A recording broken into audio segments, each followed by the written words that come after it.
Oh, hi. Welcome in.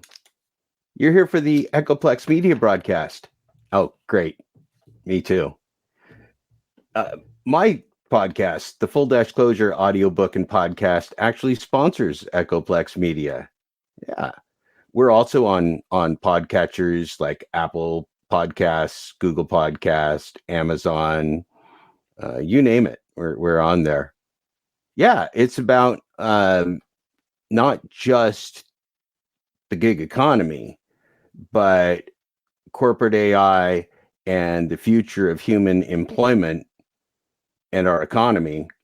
And it's really applicable to everybody. I think you'll be fascinated. So check it out. We've actually got 14 episodes up now. So yeah, check that out. Let's watch Echoplex Media now.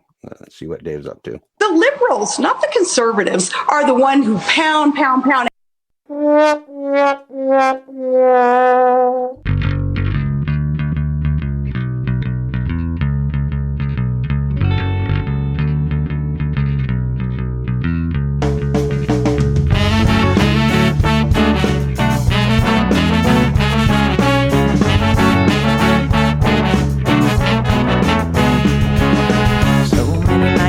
In this world, I'm cesspool of kindness and ethical blindness. So please excuse my sarcastic tone. I'm a bit underwhelmed by the sample shown.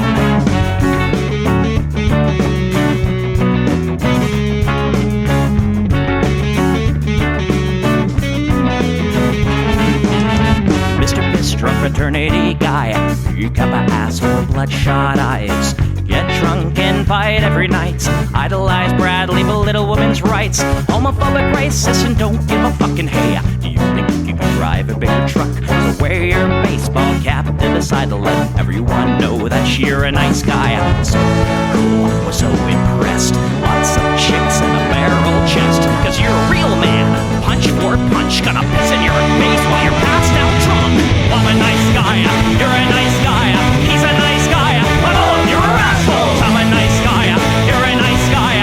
She's a nice guy, but all of you are assholes. Nice guys rule the planet.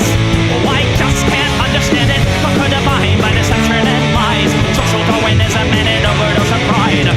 Fuck off, jerk off. I don't wanna hear it. Fuck off, jerk off. Read into the lyrics, cause everybody gets their just desserts. As long as you remember that nice guys finish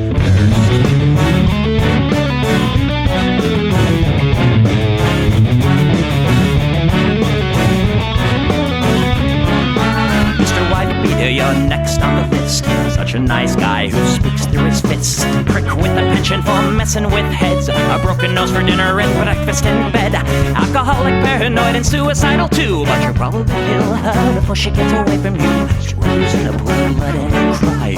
All your friends say that you're a nice guy. Have a drink, this one's on me. Look, you're doing fine, losing to your disease. Comatose, I'll pack your bags. Bury you alive, castrated and gagged. I'm a nice guy, you're a nice guy.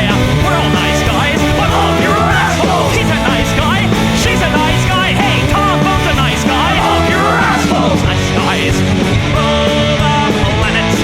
The fundamental conquer divine by deception and lies. Social Darwinism and an overdose of pride.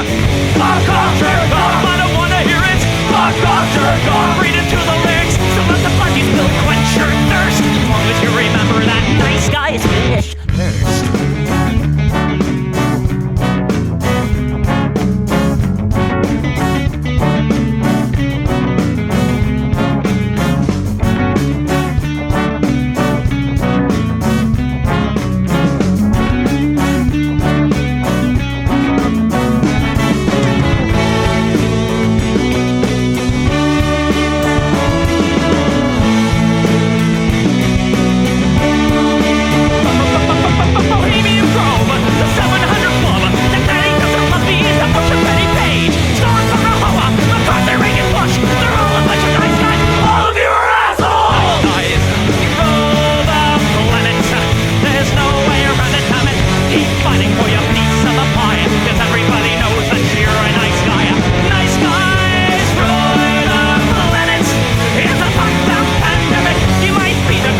Hey everybody, welcome to the Plex. We do the show live every Sunday at 7 p.m. Pacific right here on Twitch. It's twitch.tv/EchoPlex Media. So podcast listeners, there's a lot of you out there.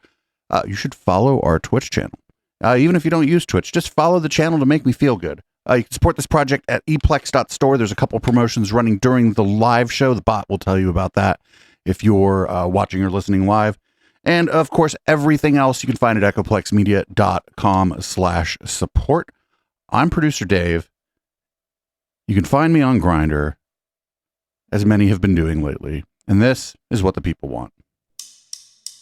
I don't hate the cops. There's a person inside when the truncheon stops. Oh, don't hate the cops. Oh, when the raiders come, who will protect the shops? Don't hate the cops. They're a sensitive bunch if you don't stop throwing your rocks. Snap, crackle, pop is the sound of a taser. Your body drops. Don't hate the cops. Oh, don't hate the cops. Don't hate the cops. Oh, don't hate the cops. Like your local police. Cause they don't do nothing wrong like your local police. Got rid of the corruption and the racism is gone. They've been keeping the peace, keeping homeless folks out of the parks and malls. Got a cure for your social disease. Follow the law, don't hate the cops. Follow the law, don't hate the cops. Follow the law, don't hate the cops. Follow the law, don't hate the cops. Follow the law, don't hate the cops. Put your hands above your head and show you're not afraid. I'm the fairest judge that your skin color's gonna get. And if you die before the sun comes up, the paperwork will take forever. Well, it might have worked out a little bit better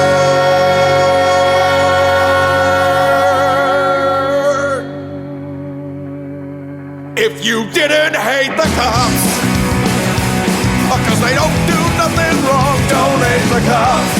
You can't blame them for just doing their job. Don't hate the cops. Well, you gotta wonder, how much would it cost for you to be shot at and stabbed at by maniacs and drunks? Don't hate the cops. Don't hate the cops. Don't hate the cops. Don't hate the cops. Don't hate the cops. Don't hate the cops. Don't hate the cops. Don't hate the cops. Don't hate the cops.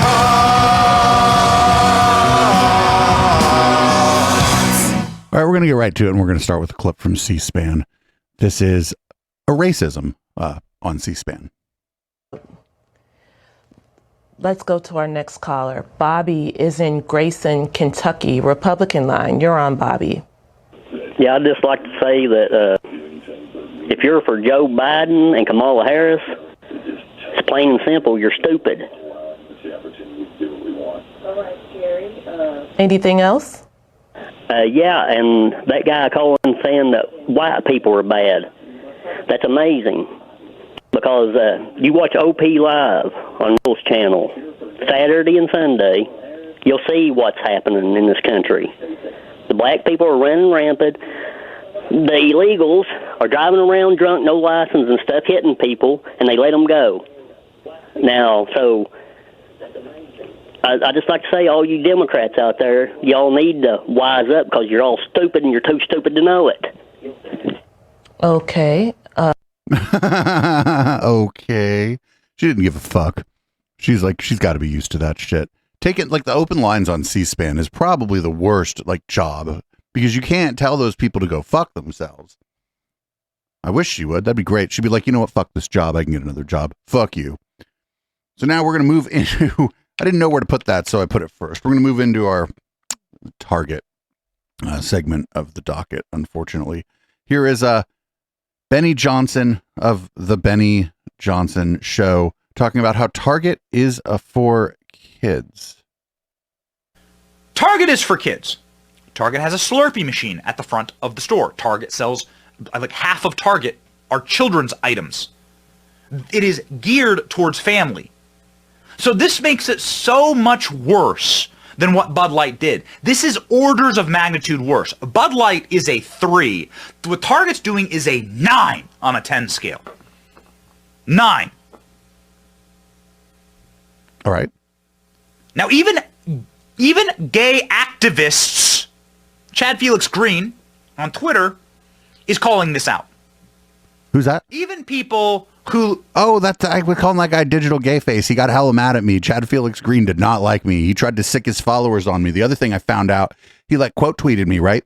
And nobody came for me because I think the dude bought a bunch of followers. Like this is their identity and this is their lifestyle, are saying stores like Target have featured rainbow themed product for years.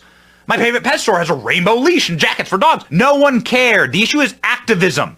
The products were hostile, aggressive, intentionally provocative. That's why. Wait, what? No. That's the boycott. They are converting by the... Did they change the like shades of color they were using? Was the orange just fucking... Was it just blaring orange this time? This is a cult. They've hired a Satanist to convert your children into their sex cult. Do you see? No. Do you see? Are your eyes open, ladies? So, ladies, you gotta, and I'm talking right to you, tiger moms, mama bears out there, you gotta take this into your own hands. There's gonna be some inconvenience here, but you're gonna go. You are going to go. If you watch the show, if you're in the Brenny Brigade, you're going to stop shopping at Target, even for the month of June. Okay, so what? Like, so what happened here too? I don't want to spend a lot of time on this, but what happened is Target kind of kowtowed to these people's demands. And then what happened? Well, they started having bomb threats at some of their locations after they kowtowed to these people's demands. And so this is like, it's really, really important that fucking people understand that no matter what you do, it's never going to be enough. Like, bending the knee to these people is never going to solve the problem. They're just going to keep going. So I don't give a fuck. Like Target ain't my friend. It's a store, right? And this sort of like rainbow washing that a lot of these corporations do is generally pretty bad. But like on the flip side of that is like, I can say that I'm, an out gay man in the Bay Area, right? Maybe, and I'm 46 years old for fuck's sake. Maybe to some 16-year-old in a rural area, maybe seeing pride shit at Target is good. Actually, maybe they feel more accepted or whatever because of that. So I don't know, but we're not. It ain't gonna be the corporations that are gonna fucking save the day for us here, folks. That's the bottom line there. I'm afraid. So people are like, oh, this is just some fringe thing that people like Ethan Schmidt are doing. Well, no, here's the Heritage Foundation, one of the most well-funded right-wing organizations in the country, sending someone named Sarah Parshall Perry into a Target. So apparently the AP is telling everybody that Target is only selling tuck-friendly swimsuits for adults. And they're also apparently pulling some of their merchandise and sticking it in the back of the store in some of their southern stores because of customer outrage. So I want to see if all the fuss is warranted, where they've actually put the Pride stuff. Remember, it's not even Pride Month yet. So come on, we're going to go inside.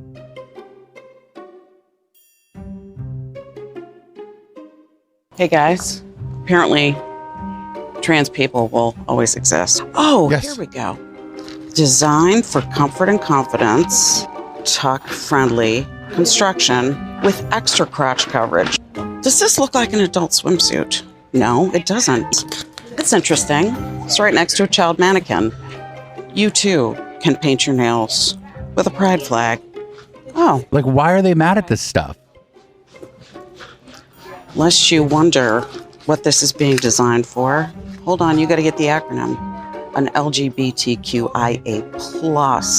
Target design. It's got really, really little kids. How is this any different? This is like functionally not that different than what that piece of shit Ethan Schmidt was doing, right? She's just going, but she's like a regular looking white lady.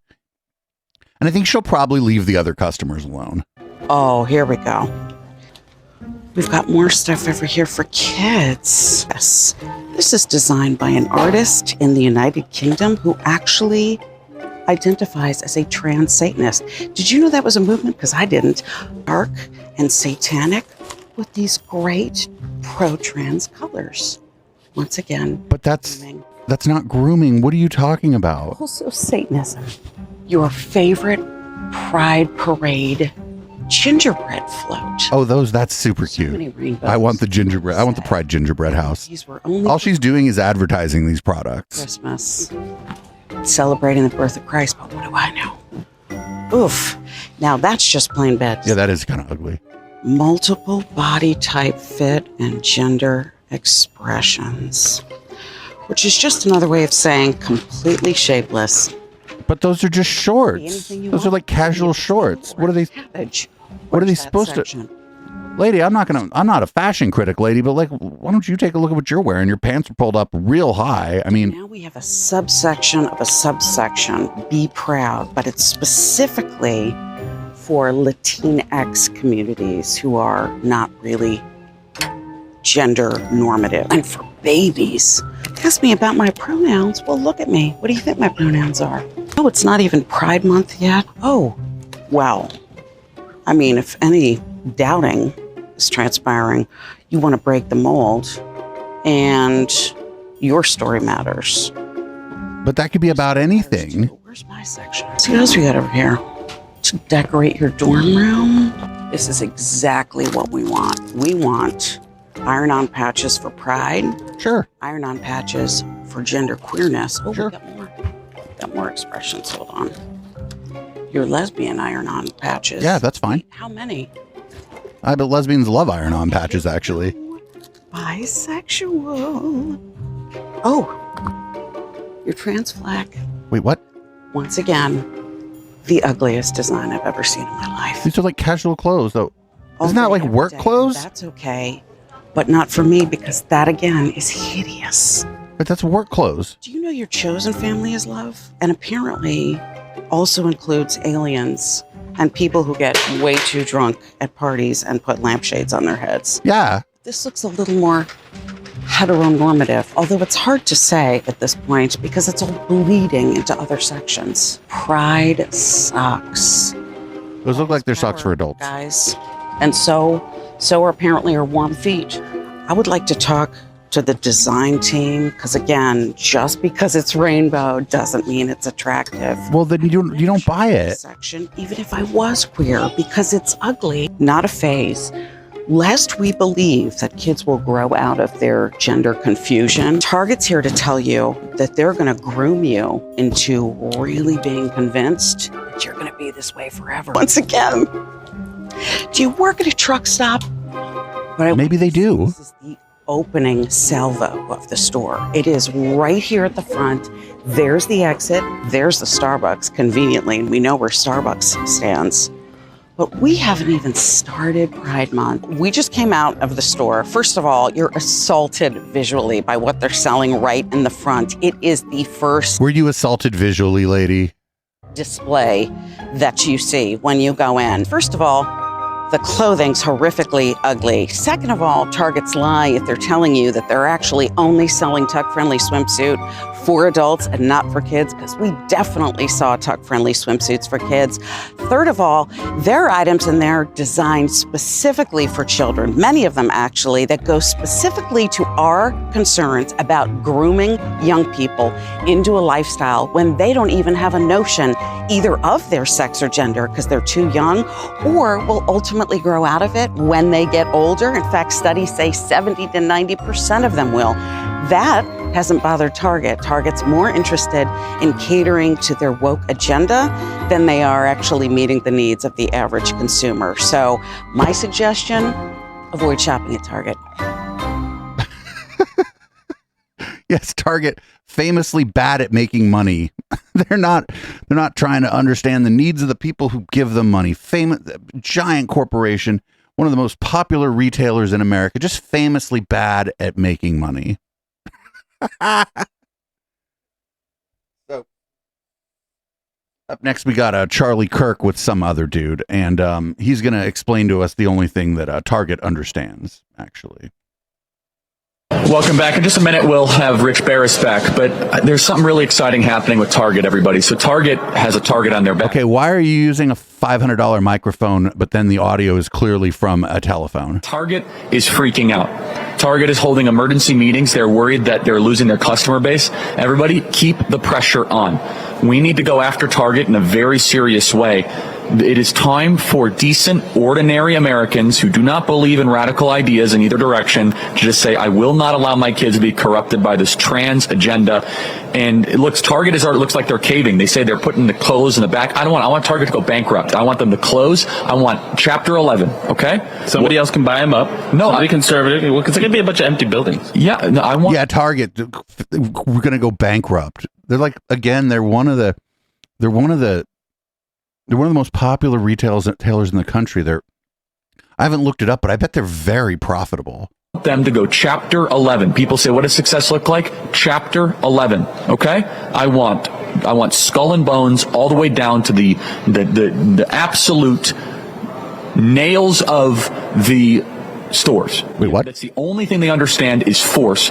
Pain is a teacher. And the pain of crossing the line to pervert our children and grooming them, it's going to be a lesson I hope corporate America watches, because ordinary America is pushing back. We must push for the bankruptcy of Target. Make it happen, everybody. Isn't that bad for the economy? Aren't these people like supposed to love the economy and business? Like, Target's not going bankrupt anytime soon. This is going to be like a blip on the radar for them. They sell so much fucking stuff. You ever go to a Target and nobody's in line? So up next, we got Candace Owens, and she's going to tell you who and what you are if you shop at Target. And what I can appreciate at the very least about someone like Eric Carnell is that at least he's acknowledging that transgenderism is in fact satanic. It is a perversion of the truth. It is meant to harm people. It is meant to target, pun very much intended, children with this harmful ideology. It is meant to convince them to commit to decisions that will ultimately ruin their lives. You do not get your private parts back once you start to experiment with them. There's no way that you can reverse those sorts of trends, and they are aware of that. People are conscious about that. And so finally, I would say we have, as I said earlier, found a topic and a subject that we are saying absolutely not to. Conservatives have responded to Target by saying we will not shop there. We are planning to boycott Target. And guess what's happened? Well, the alarms went off at Target. The CEO and other directors on their team met because they are concerned that they might become Bud Lighted, which is to say that they can completely sink their company because they have committed to this ideology. And now I am imploring every single person that is watching this to double down. Okay? We have them nervous. We have them cornered. It is very simple for you to commit to never shopping at Target again. There is nothing that Target has that you cannot get somewhere else. Okay? We cannot just be the individuals that lament and complain and try to explain that the world is all going into a horrible direction, and yet we do nothing about it in our personal capacity. We cannot continue to be those individuals. I think that my colleague Matt Walsh probably said it best in this tweet. He wrote, "The goal is to make pride toxic for brands. If they decide to shove this garbage in our face, they should know that they'll pay a price. It won't be worth whatever they think they'll gain. First, Bud Light, and now Target. Our campaign is making progress. Let's keep going." And he is absolutely right. It is making progress. It is absolutely right that we have them scared. As I said, we have them backed into a corner, and now is absolutely the time for us to pounce. So do not shop at Target, or else you're gay and you're a pervert. And that's all I have to say about that. Hold on, I'm going to shut the show down. I'm going to go be gay and perverted at Target right now. I think we could all maybe meet up at Target. I know some of y'all live in San Jose. Meet at the one over here on the south side. Not going to be too specific about where I live. But we could all meet there and just be gay perverts together at Target. She was saying that they met to talk about the potential financial ramifications of this. That's not what Target said. And I'm not fucking Target's best friend or anything here, just a company. But I think they met because their employees were saying that they were concerned. Some of their employees had said that they're concerned about their safety. And so, it's easier to sell your merchandise if your employees are not being assaulted or harmed. So, yeah, they had a conversation about that. It's unfortunate, but nothing's going to happen. Like, Target's just going to keep selling this. Like, they wouldn't have it there if nobody's buying it. People are buying it. That's why it's there. And that's how stores work. Speaking of how stores work, here's Ben Collins, the senior dystopia beat reporter for NBC, to also talk a little bit about how stores work. Hey everybody, so I just want to make something very clear. Target does not sell this t-shirt. See what says Satan respects pronouns? They don't sell that shirt. They've never sold that shirt. And they have especially never sold it to kids. But if you were to read some far-right Twitter accounts or some Facebook posts from people you've never even heard of but went viral on there, you might come to that conclusion. But I think I need to back up and tell you guys how stores work. Maybe this will help out with some confusion here. They did sell a fanny pack. They sold a fanny pack that says "We belong everywhere." It's from the same company. It's from the same British retailer. But they did not sell a shirt that says Satan respects pronouns. And that's because stores do this thing where they buy certain products from certain distributors. For example, if you go to Guitar Center, you can buy this really sick axe or you can buy this really good piano from Yamaha, but you cannot buy this YZF R1M motorcycle because that is not what Guitar Center sells. Because that's how stores work. And if you want to take even a further step back here, I think it's important to note really quickly. I'm going to read you a quote from a guy named Matt Walsh from last month. He's a conservative podcaster, and he said this: "Here's what we should do. Pick a victim, gang up on it, and make an example of it. We can't boycott every woke company, or even most of them, but we can pick one. It hardly matters which, and target it with a ruthless boycott campaign. Claim one scalp, then move on to the next." That's the important thing here. If you are following this Target has gone woke thing that has done serious damage to their stock price and has threatened people in their stores, then you are falling for a far-right harassment campaign that is being laundered through the mainstream media. Fuck yeah, Ben. Ben doesn't do a lot of video. Ben's a really good reporter. Seems like a super nice guy too. I'd love to have Ben on. Love to have Ben on the show, but we're not big enough to get Ben Collins on this show, I don't think. So here we need a little bit of comedy. I don't run a lot from this guy, Brett Terhune, but this one's pretty funny. He's talking about what happened when he sent his kid to Target.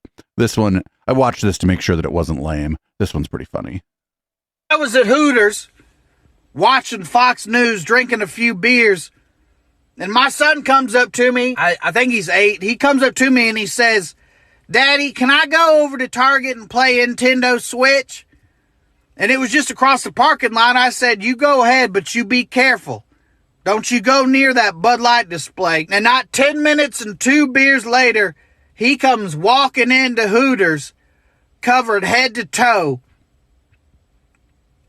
in rainbows. There were rainbows all over the place, all over that shirt, and there were scissors doing all kinds of this crap on it, and I don't even know what that is, but I know I don't like it. He walked past the gay pride display at Target, and he bought up every piece of clothing they had with the no money he makes and not having a job, and he walked over to Hooters. He looked right up at me and he said, "Daddy, I'm gay now. I'm trans now, and poly." And I had to say it through anger and tears. I looked at him and I said, "No son of mine's gonna be gay or trans or a parrot." And Target, it was within walking distance, so I drove over there. I marched right in. I found the first red shirt and khakis I could find. I said, "Hey, is this PetSmart?" And they said, "No, sir, this is Target." I said, "Well, if it ain't PetSmart, then why are y'all grooming in here, huh? And this ain't some kind of school shooting or sexual abuse at a church. This is serious. This is satanic. And you can't tell by my words and actions, but I'm a Christian. You know what that means? It means if I don't like something, everybody else is going to hear about it. And I'll do everything I can to be a turd in your punch bowl. You know, most people, they'd say, I don't like punch. No, thank you. You go ahead. You enjoy. Not me. This ain't my party, but I'll poop if I want to. So today I'm going to raise my emotional support beer to Target. Because you're going to need it after this boycott. And another... I got so much gay pride glitter in my lungs. Tony, get the pressure washer. We're going to have to hose this thing down. I love that guy. Some of his stuff, a lot of times I think his stuff's like a little lame or kind of like ham-fisted, but I thought that one was pretty funny. So up next we have Blaze TV host Steve Deese talking about Mike Pence and Disneyland, which, you know, I have my own theories about Mike Pence, but I don't think that's what Steve Deese is going to be talking about here. If you are shocked, Mike Pence sided against the morality he claims to be so ardently for, and with those who are out to eradicate it at every turn. I cannot help you. That's not sarcasm. Literally, I am telling you, I can't help you. Straight up. You are beyond help, at least my ability to help you, and maybe any mere human being. I mean, you are in the need of a soul transplant or... A soul transplant, everybody. Get your soul transplants right here. Wait a minute. Isn't a soul transplant fucking demonic? That's demonic, right? You can't transplant someone's soul. Been lobotomized, one or the other. Because that's the least surprising news ever, every time it happens. If you want to be on the losing side of an issue, find out where Mike Pence is. Follow the forlorn look. Wait, who's that? Yes, there it is. Yes. Follow the forlorn look. Follow it. And look at Larry Kudlow. Yes. Let Disney groom the kids. Because, I mean, I've got a few Disney stock in my portfolio and I'm not rich enough. So, yes. Cut those genitals off, Disney. Yes. I need that yield. Not a joke. No, none of this is funny. That's what you saw. That's what you watched.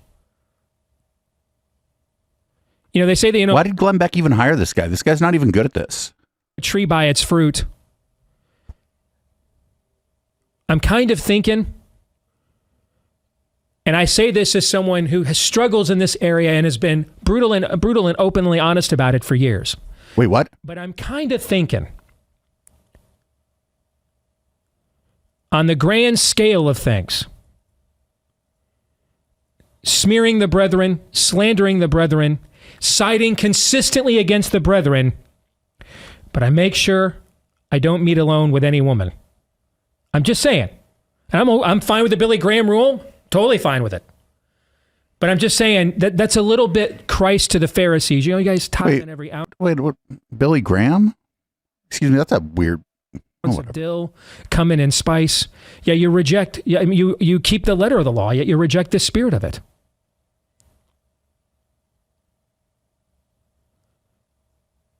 But he is the poster child for what has been in our pulpits for decades. And that's the number one reason this country is in the sorry shape it's in right now.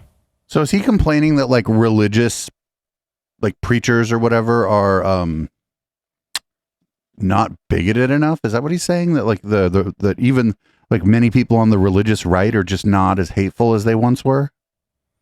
It's the exact opposite of what de Tocqueville didn't actually say. This is often associated with de Tocqueville. He didn't quite say it the way. This quote actually originates with Dwight Eisenhower, who was essentially connecting dots of de Tocqueville, but it's not a direct quote. Like de Tocqueville? What the fuck is this guy talking about? She is good. I saw the fire emanating from her pulpits. What happens when the fire goes out, though, from the pulpits? If that's true, the opposite has to be true, right, guys? Otherwise, it's a fallacy, right? Sure. So when the fire goes out from the pulpits, then what happens? No longer good, right? Yes. Therefore, no sure. longer great. And we're not. Like, I'm a better broadcaster than this guy. Like, what the fuck is this? Right now that has more nuclear weapons than anybody else. That's not the making of a great country. History is replete with nations that were the greatest empire ever known until they weren't. So there's Mike Pence, the pious. Mike the pious. Jumping on Fox News to say, yes, Disney. Trans those kids, pollute those kids, demonically influence those kids. Man, this guy is fucking spitting. GDP isn't good enough. Soul rape those children, Disney. Whoa, dude, fucking chill out. But bro, you fucking, your homophobia is just, it's weird. It's not just bigoted. Your homophobia is weird, and I'm uncomfortable. My technocratic conservatism. Hell, literally, no. Hell no. Hell no. Literally, hell no. No, hell, literally. There's a lot of pastors in the last few years that have decided to either essentially get bought off by Trump or act totally mystified as to why a character such as him rose to such prominence. We've talked about the Sure. bought off by Trump crowd quite a bit, right? Mm-hmm. Let's pimp slap around the other group for a few minutes. You're not gonna. You do not. You cannot. I'm sorry. Like I got to draw the line here. You're not gonna pimp slap anybody. It's Monday. Yeah, let's, why let's not? start it off with All a right, bang. we're gonna reach back like a pimp and slap you for a few minutes here. Wait, what? No, you would just not. You're the reason why they did. Because he's you and you're him.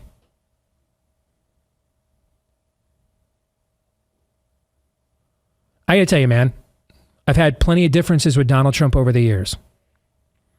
Okay. I would put the future of this country in his hands before I would the majority of American evangelical pastors. Or even a consortium of them. Because at some point, might not be the point I like, might be the point of his own personal ego, might be the point of his own personal privilege. At some point, though, he'll throw a damn punch. At who? And right now, we are so besieged, just blindly throwing punches in a dark room, you'll eventually connect with someone who deserves one. Fair? No, that's crazy. That's crazy talk. Man. As opposed to... If I'm in a dark room and there's a bunch of people there and I know one of them, let's say I could determine through some kind of, that I knew for 100% fact that one of them needed to get punched in the face, but you're in a dark room, you just go around swinging your fists indiscriminately. No, you're going to end up punching everybody else. The odds that you're going to like, this doesn't even make sense on its own terms. Here, and my khakis are very pleated this morning, and my sweater vest is wrinkle-free. And my pimp hand is strong. And I can't wait till next week when the weather warms up, because it's time to bust out the Hawaiian shirts. What does this mean? Is he a boogaloo boy? I don't think he's a boogaloo boy. You're why. Me? You're why. I mean, stop asking questions. Stop questioning people. Look in the mirror. You're why, boy who can shave. Wait, what? You're why, guy in the pulpit that nobody, no male under the age of 21 has ever looked at and said, I want to be that guy when I grow up. You're why. You're why. Okay, what the fuck is this? Because you're not only no threat whatsoever against the demonic spirit of the age, you will turn on us. Well, maybe because you're a fucking maniac. And turn us in. And that's who Mike Pence is. That's him. Never in a million years Never in a listen. I'm not a big fan of Mike Pence, but I can understand maybe him not being a big fan of the people or that were like outside the fucking Congress yelling, "Hang Mike Pence, hang Mike Pence." I can imagine maybe even a monster like Mike Pence would realize, "Ooh, this is bad. These people are bad." million years. Literally, if he was the last candidate on Earth and the demonic spirit of the age, I'm just checking out at that point. Never in a million years. Never. You've been checked out this whole time, dude. And total quisling wimp who is symbiotic of much of what has been in our pulpits for the last generation.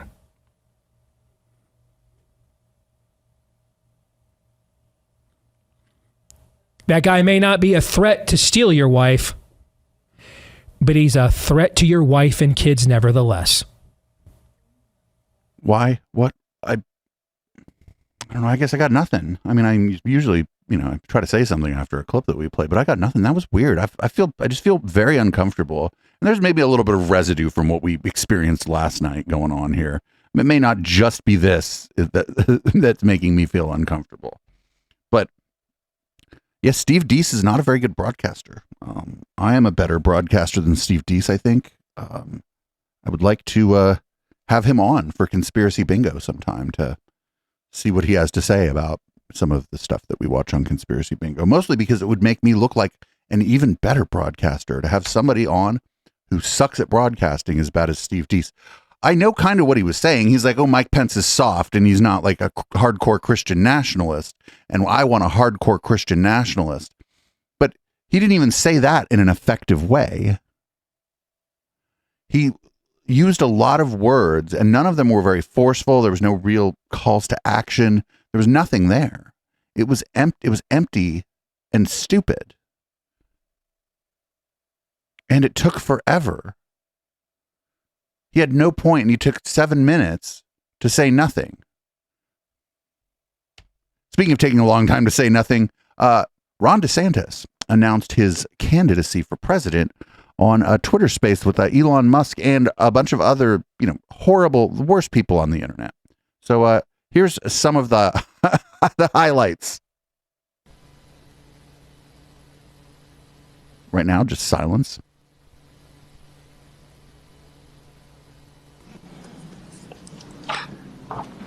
There's 382,000 people in the room. All right, great. So let's see. So they just keep crashing, huh? Yeah, I think we've got just a massive number of people online, so it's servers are straining somewhat. Okay, let's see.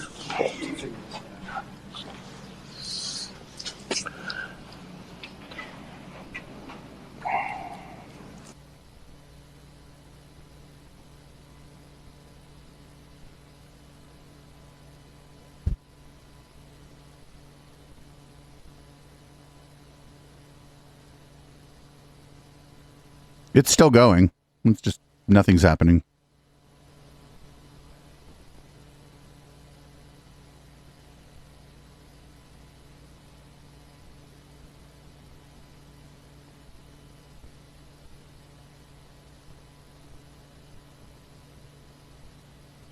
This is great so far.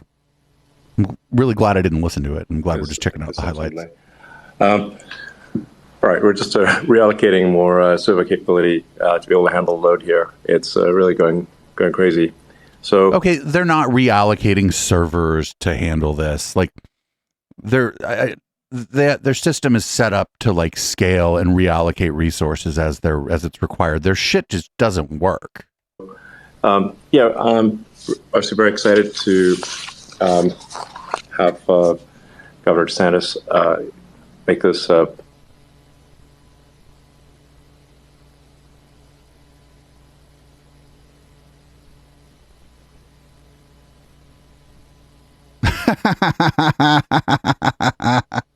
Fucking amazing.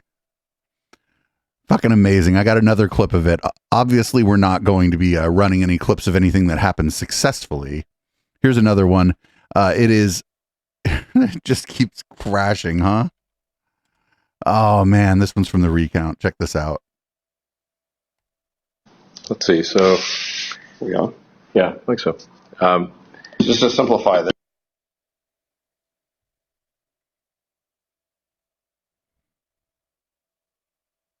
I think we're just going to use your.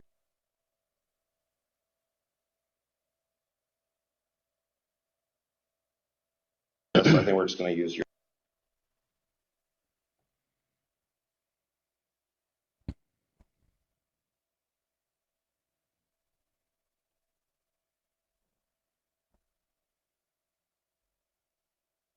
This is amazing. Anybody watch it, listening to the podcast, you have no idea. We're just watching nothing happen on this Twitter space. 2,000 people in the room. All right, great. So let's see. So they just keep crashing, huh? Yeah, I think we've got just a massive number of people online, so it's servers are straining somewhat.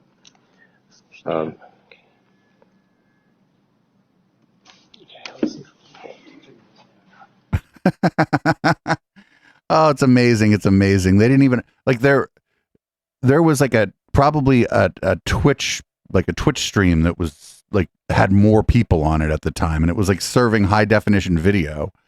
So like this isn't they should have done it on Discord or something. Like there's just no way that they don't have enough server capacity to deal with a little bit of audio. It's that their shit's broken. So here's more. Here's more.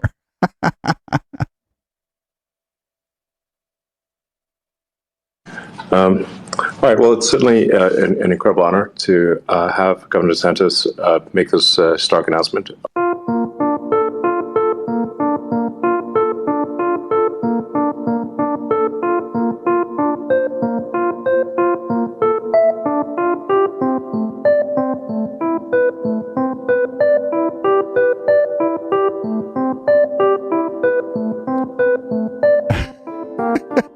We've got like hold music.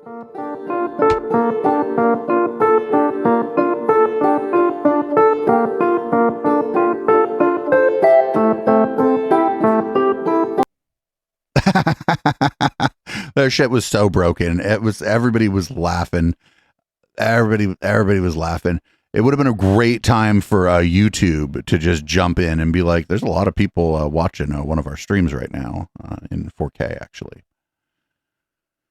So here's a pretty funny take on the DeSantis Twitter space. And I feel like what's going to happen here is that Donald Trump is just going to be using this failure thing. He's going to run so many commercials about this because it was just such a terrible way to do it.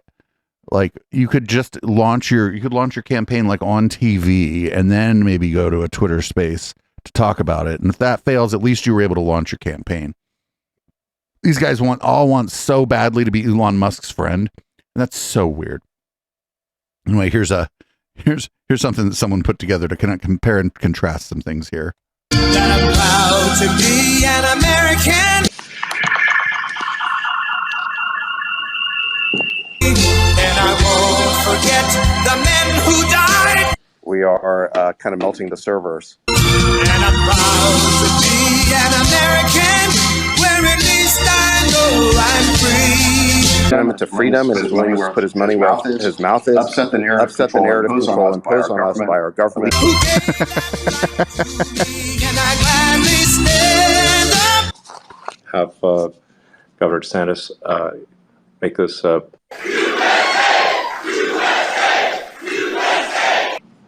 We're just trying to get it going. We're just trying to get it going. Oh, that's fucking amazing. Oh, it's the best thing that ever happened. Here's actually the best part, I think, of the Twitter space. This is the best part of the Twitter space. This is where David Sachs, who is just a ghoul, like a Silicon Valley ghoul. This is once I guess they figured out how to make the Twitter space work. This is where he asked Ron DeSantis about Bitcoin. Point, and that is a term that's very familiar to crypto companies in Silicon Valley and fintech companies. Basically, it refers to an effort by the federal government, including the SEC, to basically regulate blockchain and crypto companies out of existence. They really feel like they're being driven out of the country. And I'm not talking about scammy ones or the totally fake ones like FTX, but really high quality, good companies, including companies that are public like Coinbase. And these guys are basically begging the government for just a framework. They're just like, tell us how to operate legally and we'll do it. I guess where do you come down on this? What is your view, I guess, broadly of Bitcoin and people's right to hold Bitcoin and to transact Bitcoin? And Dogecoin. You have every right to do Bitcoin. The only reason... Did you hear Elon jumped in? He's like, and Dogecoin. ...don't like it is because they don't control it. And they're central planners, and they want to have control over society. And so Bitcoin represents a threat to them.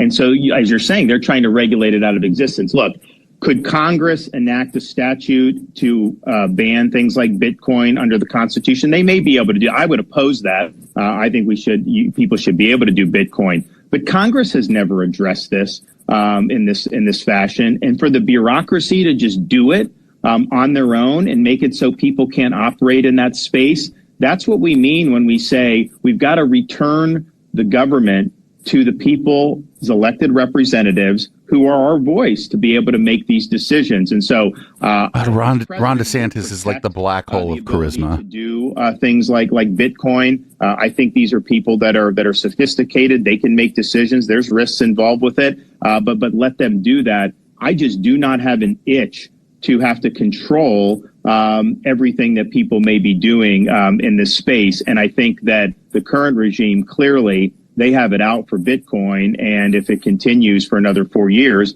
they'll probably end up killing it. I don't know that that's the case. I think Bitcoin's probably here to stay. Some of the other coins are just too unstable. Bitcoin is probably here to stay. I don't think anybody's going to be able to do anything about it. But I also don't think Ron DeSantis knows anything about cryptocurrency. I don't know that much about it either, but I'm not running around talking about it.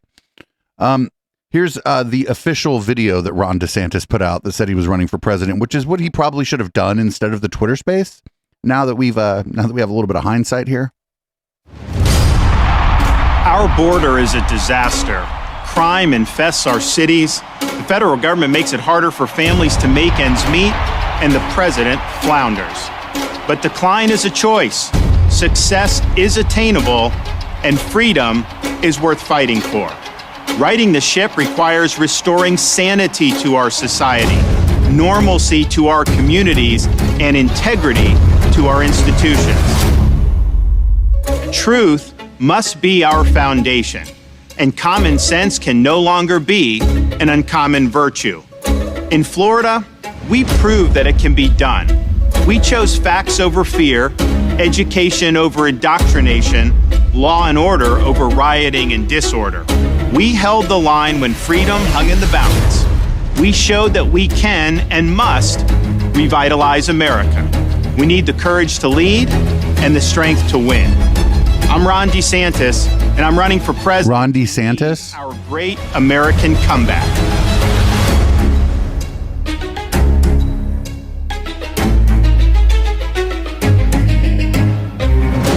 You know, the great thing about that video is it worked.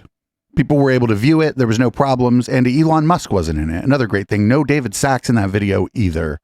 So that was way better messaging, even though like he lacks charisma. He's not, he doesn't have much of a chance, I don't think. Even if Trump weren't in the picture, there'd be somebody that has more charisma or whatever, who I think would have a better chance than one Mr. Ron DeSantis.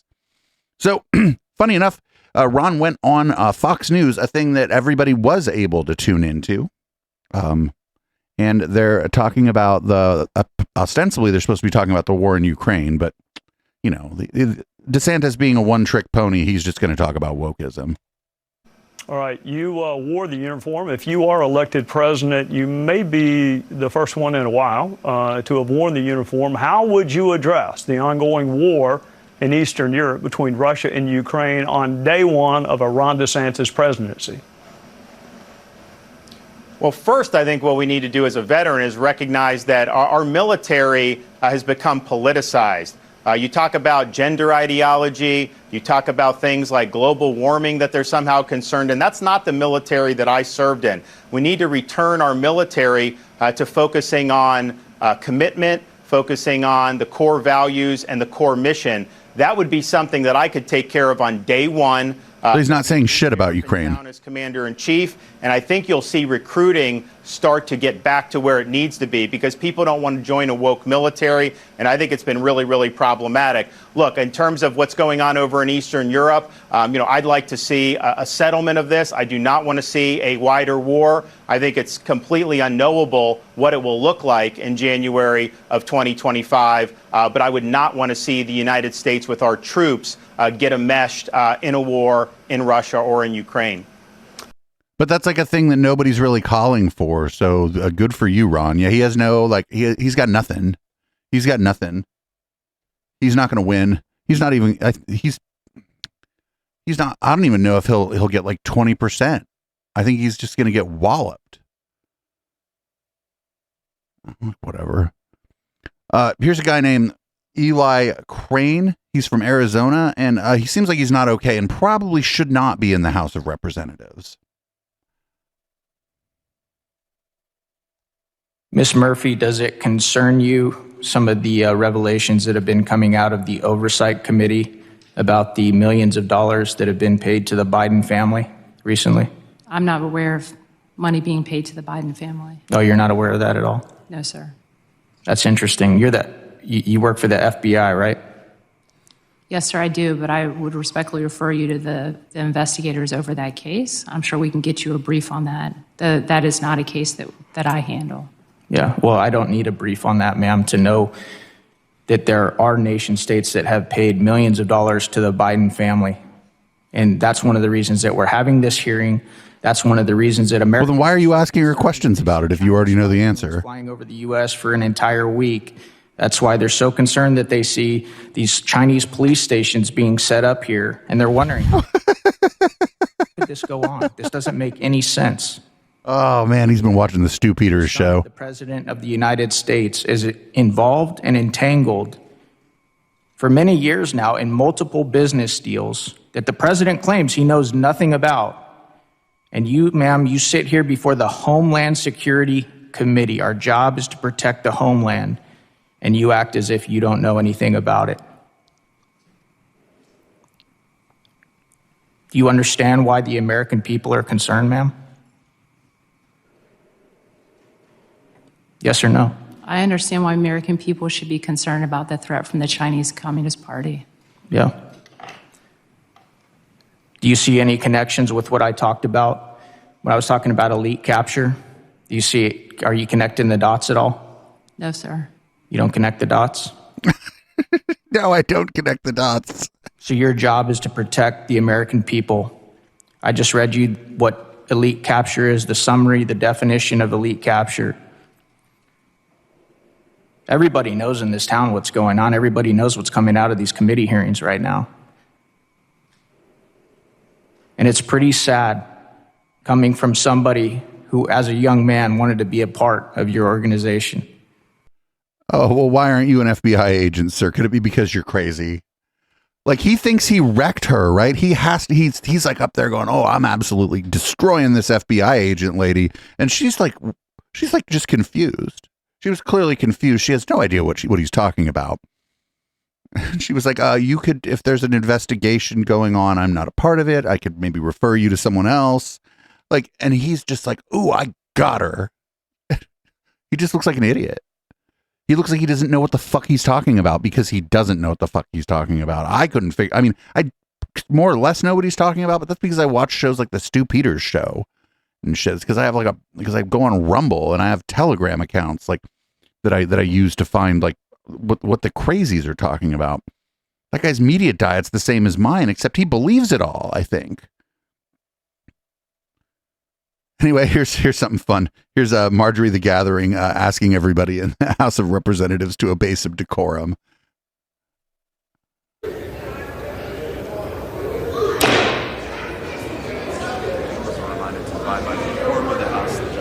The members are reminded to abide by decorum of the House.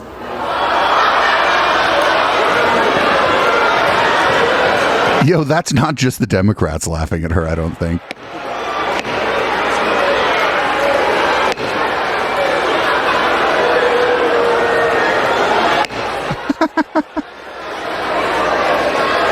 Wait, what is she even doing there? She's not even the Speaker of the House. The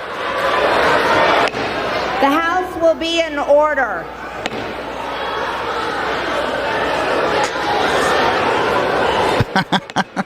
Okay, Marge. The House will be in order. You love to see it. Just the absolute disrespect. And I think that was bipartisan disrespect. I don't think that there were a whole bunch of Republicans over there going, oh, she's a serious person asking for decorum. That may have been bipartisan. May have been the most bipartisan thing that happened in the House of Representatives this week. So we got Texas Attorney General Ken Paxton. He in some shit. Things aren't going great for old Ken Paxton this week. The motions to quash that were presented on all 39 subpoenas were reviewed by an independent judge who took action immediately and quashed all subpoenas. The senior staff took it upon themselves to then provide that information, the quash subpoena ruling, to those who were affected by the grand jury subpoenas that were sought. And again, there were two general targets of the grand jury subpoenas. One were the financial institutions and individuals related to Nate Paul's civil litigation and civil litigation concerning Nate Paul controlled entities. And number two, law enforcement related to the federal investigation, including magistrate judge and other law enforcement personnel. The first part, the financial institutions, some of those banks were associated with the Mitty litigation, the Mitty Foundation lawsuit and litigation. The second part, the law enforcement related information, would have been information that could have been part of the open records request that was initially sought and covered by Ms. Boos. So, I want to summarize really succinctly, and I'm not trying to put words in your mouth, but what your investigation of allegations by whistleblowers tells us is that the Attorney General himself chose to hire an attorney with 5 years experience based on the recommendation of Nate Paul's attorney, give that attorney some job title that doesn't even exist with the Office of the Attorney General, and somehow give him the authority to issue 39 subpoenas to go after business interests for an individual and law enforcement that is conducting an investigation on that individual. That's correct. Yep, that's corrupt. That is fucking textbook corruption. You hire one of your cronies and have them go after your political enemies or the political enemies of somebody maybe who's in your pocket. So there's more on this. There's other channels that probably do a better job of talking about this kind of stuff. Check them out because this is going to be great. Ken Paxton was impeached. He's been removed from his duties pending the trial, and he's probably going to get removed from office permanently because he's so corrupt that even the Texas Republican Party just can't stand by their man. Just can't do it. Just so blatantly corrupt. So we're going to take a look real quick. We've been following this story for a couple weeks. Everybody swears that there's informants. Hunter Biden, there's informants everywhere. We have informants, we have whistleblowers, but they're like that, when your friend had a girlfriend who went to another school and you couldn't introduce you. Oh, you don't know her. She goes to another school. That's the sort of what's going on with the claims about the whistleblowers and informants. They're like either in court or in jail, all kind of weird shit. But they're real, I swear. They're real. The informants are real. You just can't talk to them. The way that my staff and I interpreted it was there were multiple 1023. So it could have been the same informant you have multiple that sources. the FBI met with multiple times. But do you have multiple sources is what I'm asking. It could be multiple sources or it could be one. It could be anything, actually. Again, the name of the informant is confidential, right? Okay. Anyway, Jake, there used to be 10. We appreciate it. Keep up the good work. Yeah, keep up the good work. You can't even keep. I thought there were 10 whistleblowers. Now there's maybe one or multiple, or you can't know their name. She goes to another school. Oh my God. What a horrible, like, they're not even able to do a smear job. Like, this isn't even, they're doing like a bad job of doing a smear job here. This is supposed to be easy. They're supposed to stay on message and keep their lies straight, and fucking some number of people will believe them and they can grandstand on it, but they can't even do that. So here's a Democratic voter from New Jersey on a panel talking to Pete Hageseth about Republican book banning and censorship laws. I think this lady should probably run for office. Janine, as a Democrat leading toward Biden, what would you like to see from a president in 2024? Let's see. I'm going to pick education, and I'm going to say that education is a key issue in our society. So I want no books banned. I'm very anti anything being banned. You don't want your kid to read it? That's fine. I want my kid to read a little bit of everything. So what about like 2,500 books banned so far, Will? The trans advocacy, I have one daughter. She can read whatever she wants to read at an age appropriate to what she is. So how about like the Bible? What if we wanted to teach the Bible? I'm Catholic. I've already taught her about the Bible because I'm Catholic. But no, what about in school? Absolutely. Oh, in school? Oh no.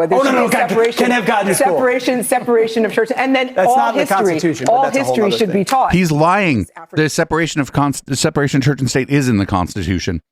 They're just like, oh, it doesn't say those exact words, but it's like Congress shall enact no law respecting the establishment of a religion, and there should be no religious test to hold office. That is separation of church and state. In American history, Native American history, Latino history, Asian history, Caucasian history, all history should be taught in public schools. So I'm going to say I'm very pro-education. It's so interesting because education will be a topic cutting in both directions. Very pro-education. You described it differently than I think many of our other panelists would as well. Which means that DeSantis is a thumbs down because he doesn't want to educate people on black history, and so I take that as a personal affront. Being a black woman. Wait, your anti-blackness is showing. That's a false statement. And you can be anti-black and be black. So his anti-black. You want to keep blacks? I love her. School plantation. Put your slip back in. School. Whoa, dude.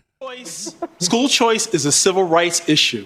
Separation of church and state. It's the Underground Railroad to give black and brown children an opportunity in this country. You're anti-black history. You just told me. I don't think anyone is anti-black history. No, he was saying that before. Hyperbole on top of whether you want a radical Marxist theory and critical race theory being taught to kids that divide them. That doesn't make you anti-black history. Yeah. That lady was great. She was fantastic. She oh honeyed the guy behind her. Oh, I like her. She should run for office. Anyway, I heard this song. Now you have to. We're using the word song a little bit loosely here. Yeah. Digital shoppers. Yeah. There's a cleanup on every aisle. Yeah. Target is targeting your kids. Yeah. They put a target on my back, but they're targeting your kids. They don't even need to ask, cause you all know what it is. Yeah, that's why I keep a strap, and I'm always by my beds. This agenda gotta stop. Yeah, you know we gonna win when they target. Yeah, they targeting. Target. Yeah, they target kids. It was hard on mute. This is what somebody said on chat. That's funny. Target. If you're on the podcast, you're on the audio only or whatever, you gotta check out the show notes so you can see this video. Trying to play with the kids. It's the mayor of Magaville. I'm preaching again. You know the LGBTQ done went too far. You know they cutting these kids. They leaving trannies with scars. Whoa, dude. Yikes, dude. Fuck this guy. I'm only rocking with Bruce. Don't rock with no Caitlyn Jenner. You think that gay shit gon' get you paid? Yeah, we gon' see. Oh, yeah. He was able to say a bunch of slurs, but then he said shh instead of shit because he thinks it's bad to say bad words. It's one for we trumpet, baby. They put a target on my back, but they targeting your kids. They don't even need to ask, cause you all know what it is. Yeah, that's why I keep a strap, and I'm always by my beds. This agenda gotta stop. Yeah, you know we gonna win when they target. Yeah, they targeting. Target. Yeah, they target kids. Target. Yeah, they targeting. I think those were bottles of booze. Yeah, they target kids. They were showing bottles of booze while going, they target kids. Well, no, kids can't buy those bottles of booze. They check your ID at the fucking checkout. They going after our youth, and yeah, they do it like this. If you ain't mad yet, that was a bottle of booze. Protesting till they close and they ain't gonna be missed. Why they got pride shirts in the kids' clothing section. Why they trying to mess with the kids and give misconceptions? They manipulating minds and making evil impressions. Got little boys tucking out by time their teens got depression. We need to clean up on every island inside this door. Satan resides. Wash it with the blood of Christ. It's needed here, so don't think twice. Dating with a Satanist, we all know this is the end. God is coming for revenge.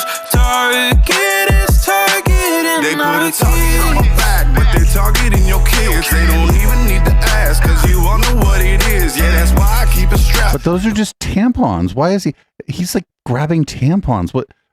I'm always by my bears. This agenda gotta stop. Yeah, you know we gonna win when they target, yeah, they target. Now they're not allowed to sell tampons? Target, yeah, they target and target, yeah, they target kids. Oh my God, that was the worst fucking thing I've ever seen. So if people hang out for Conspiracy Bingo, you might recognize the main singer. He was at the last Clay Clark event we watched on here, one of those Reawaken America events. And he just like straight up walked up and is like, they're drinking baby blood. He just went straight like blood libel at that event. That guy's crazy. Absolutely fucking crazy. And that song sucked. And they were like, they kept showing bottles of what the chat says Prosecco, but yeah, they look like wine bottles, and they're like targeting your kids. Your kids can't buy those bottles of wine. And alcohol makers fucking have been like putting rainbows on their shit forever, because like, especially gay men, we tend to go to the bars later into life. And so it's good marketing, actually, just so people know. Anyway, this is the valedictorian from Sioux City West High School, and he's pretty cool. I like this. I like this valedictorian. He probably did not get this speech approved, and good for him. In final words, I would like to throw the first brick into our future, break the glass ceiling, and stand up for the rights of others. I've been meaning to do this all year. Support trans rights and read banned books. Don't let them take away our love. Don't let them ban the books of the people we love. And don't stop fighting, for we are the class of 2023. And no matter what they say, what they do, they cannot stop us. For they can ban this book, but they cannot take it away from us. So.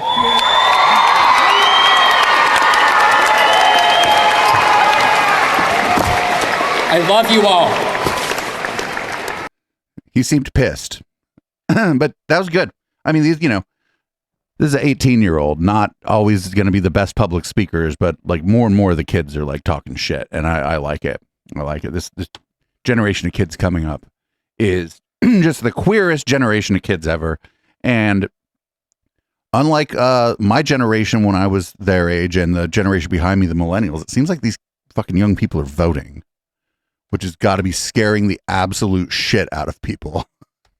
Because young people tend not to vote. And I mean, the numbers from 2022 may just be an anomaly, but the young people voted at a much higher rate than usual. And it kind of stopped the predicted red wave from happening. So we've been following this. This is a Peoria, Arizona, Peoria County, Arizona, a unified school district. This board member, Rebecca Hill, has been telling people to take their kids out of public school, which is, interesting for somebody who got elected to the school board to say. But here she is going to ask, like, why we don't teach creationism in science class. Because, it's 2004 or something. And I was also wondering with science taking into account the difference between evolution and creation. I'm assuming they all do evolution, but do any of them reference creation to give people, the kids an opportunity to have both provided for them to do the critical thinking and decide for themselves? Do we mention creation in any of the books? President Sandoval, Mrs. Hill, again, I'll remind the board that the Arizona Department of Education dictates the standards, and specific to that topic, what's in the standards is exactly what's taught. So if creationism is not mentioned in the standards, it is not taught. And are Gal in the you purple shirt laughing. allowed to choose a curriculum that has creation listed as a possibility for the creation of the universe? President Sandoval, Mrs. Rooks, that is not what I am saying. I'm sorry. So okay, maybe you'll have to re-identify with me then.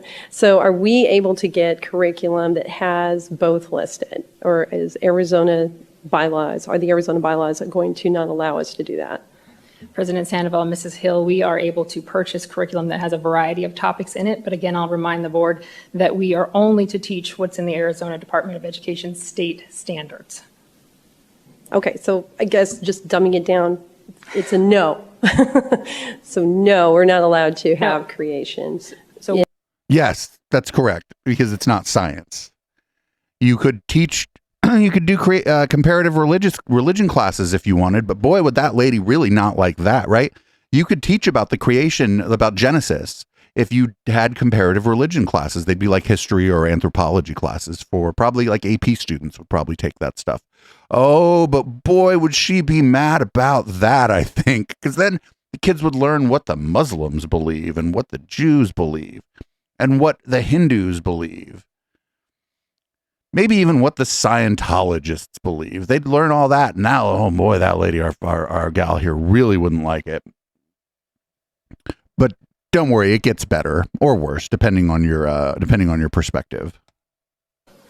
the author of the book, who said he made a remark, one of the coolest things about biology is that it's a science that keeps changing. And that science generally doesn't change all that much. Wait, what? Pretty basic. Ladies The and gentlemen, basic foundation for science the people in the audience were like, what? is not a fluid state. No, the fundamental thing about science is that it does change. Because it's a process. It isn't the result, it's a process, and what we believe should change based on new evidence. That's like one of the fundamental principles of the philosophy of science. Basics, the foundational network, doesn't change. So, like I said, that's I don't believe that to be true. And don't confuse follow the science with follow the scientist. Science is objective and factual. Scientists can be sold to the highest bidder. So we have to be really careful. Yes, ma'am. That's why we have peer review With and replication when possible. To be knowledgeable in science. And Savvis, they're kind of getting off the beaten road here. I think they're going into areas that are inappropriate. And I don't think that we should consider that particular curriculum. There are other ones I think we should consider. There's a lot on here I don't like, but I think McGraw-Hill would possibly be a very good second option. But Savvis, we really... Everything she said was just, she couldn't have been more wrong about every fucking thing she said. Bless her heart, as they might say. Bless her heart. This next one, this thing shouldn't be as funny as it is. We had to have a palate cleanser. So here's this week's palate cleanser. This, we've earned it. It's been a rough show so far. We've earned this. It's and of course the wonderful website Twitter is doing what it does sometimes when we go to play videos from the wonderful website Twitter. It's not necessarily cooperating. Here we go. Finally. Today I'm going to be demonstrating how to defend yourself if your mom ever comes swinging at you with a sandal. This right here is my brother. He's going to be playing my mom. So let's say you did something wrong, right? And she swings at you. Pop! Now you have wrist control. What you want to do now is move the trajectory of the sandal away from your face and then pivot inward. From here, you can either break her arm. What I like to do is turn it around. Pop! Now she's disarmed and you have full control. Hey! Show me. Okay, guys, this is my actual mom. Let's do this one more time. So let's say she swings at you, right? fucking amazing. Fucking best video of the week. I'm so glad we found that. I'm so glad I decided to leave it on the docket. It was fantastic. Get him, Mom. Get him. Here's a guy. He lost his job in the UK as, I believe, an educator for, whatever reason. Well, Piers, this is biblical teaching. It shouldn't be a surprise to you or anyone else that. No, but like I said, the Bible also teaches people to stone people to death, but we don't do that in that's the civilized places anymore. That's the penalty for sin, Piers. But Jesus. So for adultery, Jesus died on the cross. Well, just to clarify, then, for adultery, you think it's right to stone people to death? I think that, as they do in Saudi Arabia, for example. Do you? All sin deserves the death penalty. And Jesus. So adultery is a sin? Let me finish, please. Well, hang on. Is adultery a sin? It's an important point. Is adultery a sin? Jesus died on the cross for sinners. He took the place of sin. Is adultery a sin? Yes. So you want to execute everyone who's committed adultery? All sin, all 613 commandments, all sin is punishable by death. Right. Joshua, that's nuts, mate. That's what the Bible And that's teaches, the problem, you see. Piers. You start off, you had me at the start. You had me about the pronoun issue, because I think it's incredibly complicated. And I also have a big concern about number of kids who are based. He's like, I was with you when you were an anti-trans bigot, but he's like, now this is, I can't co-sign this crazy. Well, it's like, Pierce, he's wrong about the trans shit too. Putting their hands up saying, I'm a woman, I'm a girl, I'm a boy when they're not. Is that what people are doing, Pierce? But this stuff is nuts, mate. If you're going to say that everyone who's a sinner by the rule of the Bible has to be killed, there's no one left. Deserves the There's only you left, and I don't feel comfortable about a world with only Joshua Sutcliffe alive. Like, he's like, I was actually totally fine with your anti-trans bigotry and your refusal to. The reason this guy got fired clearly was because he refused to use like pronouns either of other staff at the school or of students, probably both. You find this, when these people get canceled from educational institutions, we often end up finding out that they were shitty to the other staff, like shitty to the other staff all the way from like the administration down to like the people who clean the school. We always find that out. And I can almost guarantee you that was the case with this guy. Oh. Here's Lauren Witzke. She may run for Senate again. This was the incredibly pilled candidate for a Delaware for the Senate, the United States Senate from Delaware. She lost to a person who's not pilled, if you could imagine that. Shout out to Right Wing Watch, by the way.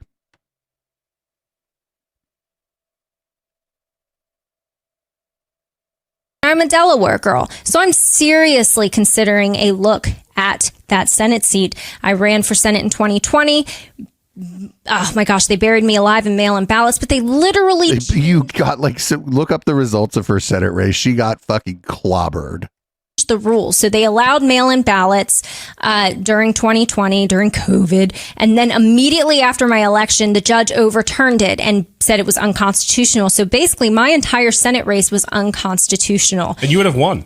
And I would have won had the mail-in ballots not been a thing. They harvested ballots, but I ended up getting 50,000 more votes than any Delaware Senate Republican candidate in Delaware history. I got the most. And you know why? Because I went out and I fought for what I believe in. And I am seriously praying about it. I'm considering it. I woke up to a bunch of text messages and calls this morning. People are asking me to run. But we will see what happens. Oh, that's very exciting. That's not very exciting. I hope she runs again, though, because she's fucking cooked. She's absolutely cooked. She was one of the QAnon candidates. When they run those stories, these are the people that believe in QAnon. She was one of them. Absolutely fucking cooked. So here, speaking of QAnon people, here's Clay Clark, does the Reawaken America tour. He's on the Steve Schultz show. That's the ElijahsList.com show. And he's going to talk about how he's connecting prophets to Donald Trump's inner circle. Again, another clip from Right Wing Watch. Shout out to Right Wing Watch. They do the good work over there. And so again, Devin Nunes, it's good to see a guy who's running Truth Social. He's on the team. I had dinner with Devin. He loves our country. He loves Jesus. He's backstage at the Reawaken America Tour. And again, all of your listeners, if you come to these events, I say this consistently. I want the prophets, the patriots, and the pastors all to be connected. So we were, Amanda Grace is backstage talking to Devin Nunes. So Devin Nunes, and that Scientology lady, Lee Dundas, is back there screaming at everybody. Laura Trump, and Laura's been on your show. Yeah, Laura's Eric's wife. She openly describes the battle that we're facing right now as a spiritual battle, which is again a far cry from the secular right that doesn't want to talk about God. You're so true, Clay. Yeah, it's so true. What an engaging host Steve Schultz over there is. Another update for you is President Trump called in at the past Reawaken tour in Miami, specifically. Oh, we heard that. Yeah, he called Flynn or something, and they had to put the microphone up to the fucking speakerphone to patch him in. It was weird. General Flynn, and wanted to make a big announcement. And so I'm the MC, I'm the host, and it's like, well, if President Trump wants to make a big announcement, let's do that. And he announced to our audience that he's bringing General Flynn back into his administration when he returns for term number 2. So big announcement for all. I thought he was currently in term number 2. For all the Flynn supporters out there. Cash Patel is also on the Reawaken tour. I met Cash's father. Just like you met my mom, I met Cash's dad at the Reawaken America. Oh boy, your mom must be proud, Clay. Golfing together. Nice. And I just say all that to say is big update number 1 is Trump's inner circle is embracing the prophets. So good to hear it. Come out to these Reawaken tour events and show some love for the prophets. A lot of them show up for conspiracy bingo night sometimes on Fridays, and then oftentimes it'll bleed over into Catterday, where we watch the Reawaken America tour together. Much more fun than attending.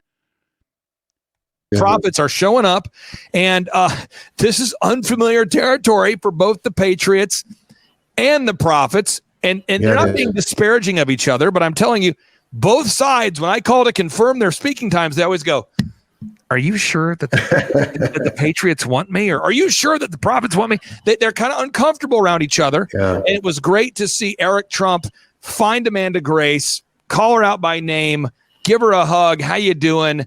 Introduce her to his wife. And that's the kind of stuff that needs to be happening. Because if Trump imagine getting hugged by Eric Trump, the White House, and I believe he's going to, we're going to need to make sure he is surrounded by both prophets and pastors that aren't afraid to work together.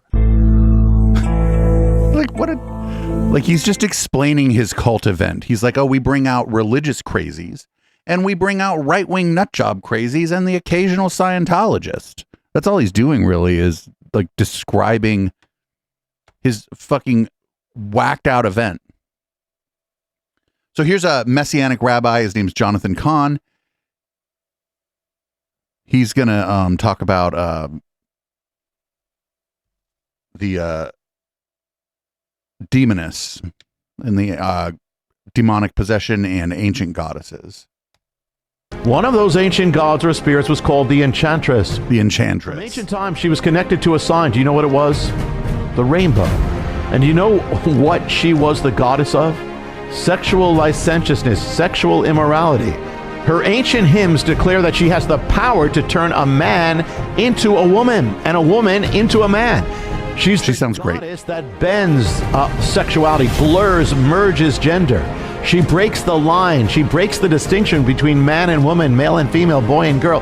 It is this spirit which is now taking possession of our culture. Well, now I know what we worship. And on the day that you redefine marriage, you placed her sign on the nation's highest house, the White House, the sign of the goddess. You were in effect placing the nation into her hands, her ownership, her possession, a demonic possession.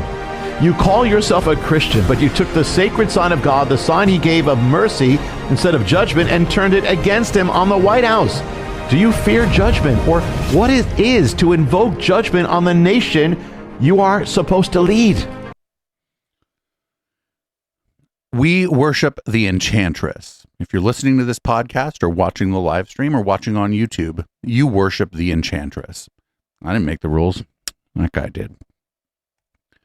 So if you remember Candace Taylor ran for, I believe, the House of Representatives in Georgia. I could be wrong, but she had that bus that was like God, Guns, and I don't remember, God, Guns in America or whatever the fuck it said on it. Well, we kind of followed her a little bit during the campaign, but then when she lost the primary, we lost track of her because she was, not really in the public eye. Well, she's the chair of a district for the GOP in Georgia. And, well, I think I'm going to let her explain. More and more, I'm like, it doesn't make sense. So is it or not? I don't know 100%, but it's just, it doesn't make sense the other way. Now that you see it. The people that defend the globe don't know anything about the globe, because if they knew a tenth of what Matt and I know about the globe, they would be flat earthers, because it's absolutely ridiculous. I can't unsee this. All the globes everywhere. I turn on TV. There's globes in the background. There's globes on there right here. Like this would be a globe if I was a normal person. Like everywhere there's globes. This would be a globe. No, you would be a member of the IDW if you had like a sepia tone globe behind you, actually. You see them all the time. I mean, it's constant. My children will be like, Mama, globe, globe, globe, globe. They're everywhere. And that's what they do to brainwash. And so for me, if it is not a conspiracy, if it is, real, why are you pushing so hard? Everywhere I go, every store, you buy a globe. There's globes everywhere. Every movie, every TV show, news media. So that's deep inside the rabbit hole. The guy on the top, he's in the top right frame. We used to make fun of this guy so much. Flat Earth Dave. He was friends with Madison Star Moon, and he freaked out on me on Twitter on my old Plex Dave account before I got unceremoniously banned from Twitter. It was amazing. It was amazing. Anyway, here's a Blair Erskine kind of taking the piss out of that lady. And the funniest thing about this is that I don't know if you guys know who Sky Palma is. Sky Palma is a kind of a right or a left-wing idiot, basically. Just a dumb fuck. He thought that this was a real video. He didn't know that this was like a satire video. And so he tweeted about it and then got made fun of like a lot. I'm not a scientist because that is a made up job, but I know that the earth is flat, okay? Because if the earth was round, why would maps be flat? They can never answer that, okay? And people want to be like, well, if the earth is flat, then what about night and day?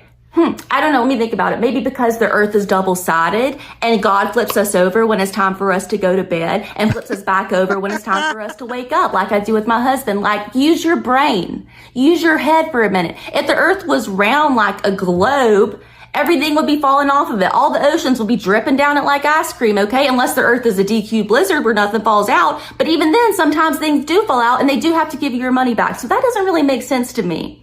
They're trying so hard to make us think the earth is a globe. I see globes on TV, globes at my children's school. I saw a globe at Hobby Lobby, a place of worship. Hobby Lobby, there was a globe there. I mean, if I were a normal person, there would be a globe behind me, but I have a rotary telephone that's not hooked up to anything, so Bill Gates can't track me. Okay? I'm using my head. I usually don't play like other commentators or satirists, but that was fucking funny. And like her satire of what that other lady said was just like, wasn't really that much different than what that other lady was saying. Oh man. We're not going to make it through the whole docket this evening. So we're going to skip a little bit here. Here's Dennis Prager. My favorite thing about his show is that he has the logo at the bottom left next to, you'll see, it says right here, it says DP. It's a thing that he probably thinks is satanic, but it says it on the screen. And he's going to talk about, racism and the language that we choose. So this is going to be great. Just absolutely fantastic. And it's Florida, which I opened up with last hour. Opened up with this story. The NAACP has announced that blacks should not visit Florida because it is hostile to blacks. And there is open hostility toward African Americans and people of color. By the way, that is fascinating that the NAACP, whose name is the National Association for the Advancement of Colored People, calls colored people African Americans.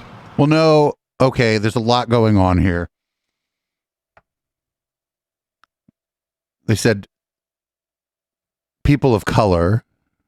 I thought that term died. By the way, I have been using black all of my life. It's really funny. I never wavered. That was what seemed to me to make the most sense. I didn't fall into any of the traps of African American, African-American, Afro-American, whatever the He just wants so bad to say the N-word right now. You could tell. He just wants to say it so bad. That Jesse Jackson came up with at the time. I didn't understand what was wrong with black to begin with. By the way, when you think about it, Negro had no negative connotation whatsoever. Whoa, dude. Either, but I understand because it could sound like the N-word or whatever. That's why you like it. It was dropped. I get that.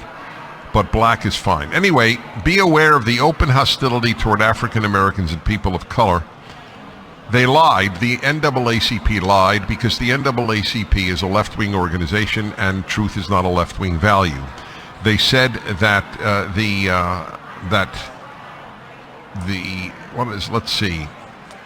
aggressive attempts by DeSantis and the Republicans in Florida to, quote, erase, aggressive attempts is part of the quote, aggressive attempts to erase black history and to restrict diversity, equity, and inclusion programs in Florida schools. That's correct. The second part is correct. This guy, again, this is another person. This guy's not a very good broadcaster. I'm a better broadcaster than DP here. Erase black history, as I noted, and forgive me if you heard it, it's just so important to repeat because you need to remember it. Florida public schools are required by law to teach students about the enslavement experience, abolition, the civil rights movement, and the history and contributions of Americans to the African diaspora. And as well as students shall develop an understanding of the ramifications of prejudice, racism, and stereotyping on individual freedoms. It's all part of the law in Florida as of now. But the NAACP doesn't care, so it lied that there is an aggressive movement to erase black history. Wow. That's just not true. It sounds so nothing. Lie is the only proper word. All right, DP, whatever you say. I don't know. I have no idea. These people are just like, how do people listen to Dennis Prager? Like, I mean, I understand maybe people that are like bigots or like old timey kind of bigots, like think what he's saying is true. Maybe I don't believe that, obviously. Like, but how do they listen to him? Like, I mean, I have like annoying, like probably like verbal tics that I do. I'm sure there are probably things that I, especially like on video, I'm a little fidgety and stuff, but I feel like I'm easy enough to listen to. How do people listen to Dennis Prager? Anyway, here's Matt Walsh going to talk about crime sports, whatever the fuck that is. That's journalistic malpractice, obviously, but the truth is that this is not just a media story. It goes much deeper than that. Consider the fact that even after the truth came out, the victim is the one who's been apologizing. Here's a groveling quote from Sarah Comey's GoFundMe page, which it's over $100,000 now, I think. Quote, Sarah holds racial justice and equity dear and has dedicated her life to serving NYC's most challenged individuals. Translation, Sarah Comey, like so many other white women in this country, got what she voted for. And even when she's confronted with the reality of what she supports, she still feels that she has to affirm it. The woman has had her life ripped to shreds by a mob of racist ghouls. I mean, they are trying to destroy her for fun. That's why she was targeted by these kids in the first place, just for fun. Take her bike and destroy her life, because why not? So the story they're talking about, this is actually like a rental bike. She didn't own the bike, neither did the young people. And still she signals her allegiance to the very predators who have made her the prey. And this is far from the first case like this. Remember Amy Cooper? A few years back, some whack job named Christian didn't like that Amy Cooper's dog wasn't on a leash in Central Park. So what does he do about that? Well, according to his own posts on Facebook, Christian tried to lure the woman's dog away from her with treats. And here's what Christian told Amy Cooper, quote, look, if you're going to do what you want, I'm going to do what I want, but you're not going to like it. Come here, puppy. Then Christian wrote, quote, I pulled out dog treats I carried just for such intransigence. Amy Cooper's life was destroyed because she called the police on that lunatic who, again, is the one who instigated. How dare you give my dog a treat? She lost her job. Like Sarah Comrie, she was attacked for her skin color, and in the end, she was the one who apologized. I'm not a racist, she insisted. Now, there's a reason the media has to lie about the stories of Sarah Comrie and Amy Cooper, not to mention the most egregious recent example, which was Daniel Penny. And the reason is simple. It's because they can't find videos and news stories of white people going out and hunting black people. Wait, what? What the fuck? It just doesn't. Is that what they're? They lie and pretend it happens all the time, and a lot of white leftists believe it, even when their lives come crashing down because of it. But it's not true. And the people spreading this narrative, they know that it isn't true. Just this weekend, the NAACP Board of Directors issued a travel advisory for Florida. And they were warning that the state, under the leadership of that infamous white supremacist Ron DeSantis, is not safe for black people. Not safe for black people because of white people, just to be clear. But guess where the board's chairman lives? Florida? Florida, of course. Okay. So these people don't believe their own nonsense. So is he just supposed to move? But they expect you to believe it, or at least pretend that you do. On the other hand, black people committing crimes against white people for sport is common. In fact, it's so common now. For sport? It's one of the fastest growing genres on social media. Here's just one example from the UK. Watch as a black TikToker perpetrates a kind of casual home invasion, walking into a random white family. Yo, no, this person they're talking about is a lunatic. For the sake of going viral. Watch this. Yeah, the person, like, everybody agrees that the person, like, they're talking about on TikTok that, like just walked into somebody's house for a TikTok video is crazy. Nobody thinks that that's, like, good. Everybody was talking about that and making fun. The fucking people on TikTok were making videos about what an absolute dumb fuck that guy is. So, like, no, we're not. That's Matt's, if you could imagine this, a lying as he does. Here's Matt talking about diversity. It's going to be great, right? It's going to be fantastic. All right. This is from CNN. Uber's diversity chief is on leave from the company after criticism from some employees related to an internal panel called Don't Call Me Karen. Bo Young Lee, Uber's chief diversity and inclusion officer, is on a leave of absence, according to a Uber spokesperson. Lee oversaw a series of sessions called Moving Forward at Uber that focused on issues around race, gender identity, and class. One of the more recent sessions was titled Don't Call Me Karen, and focused on the experiences of a handful of women leaders. A person familiar with the matter told CNN, Karen is a slang term that usually refers to a middle-aged white woman with a strong sense of entitlement, often at the expense of people of color. Lee was put on leave after a follow-up listening session in response to concerns about the Don't Call Me Karen panel resulted in additional concerns. So there was a listening session in response to concerns, which resulted in concerns. And so she was put on leave. Black and Hispanic workers at Uber first felt that the organizers of the event were focusing more on the harms caused by using the moniker Karen than the harms white people can inflict on people of color. In a follow-up listening session, the Times reported, some employees felt that their concerns weren't being heard, and that instead of a chance to provide feedback or have a dialogue, they were lectured by Lee about their response to the initial Don't Call Me Karen event. Okay, so there were concerns, and there was a listening session about those concerns. But like you could take an article like this and like cut out parts of it that you want to read and make it seem like the article is nonsensical. To more concerns. Jimmy Dore does the shit out of that. They had a follow-up listening session about the concerns that came from their listening session about the concerns, and those also created concerns. And so what we need is we need now a third listening session about the concerns from the listening session about the concerns from the original session. We just got to keep listening and keep talking about. Yeah, this is just how meetings work. Very concerned. Like somebody in chat just said. Well, I'm concerned too, and my concern is this: that if you still have any confusion about what these diversity initiatives actually are, well, this should clear it up. Diversity absolutely means anti-white. That's what it means. All diversity initiatives are anti-white initiatives. Anytime you hear about any kind of diversity initiative anywhere. But diversity often includes queer people, some of whom are white. Whether it's in government, in corporations, in any institution at all, it is an anti-white initiative.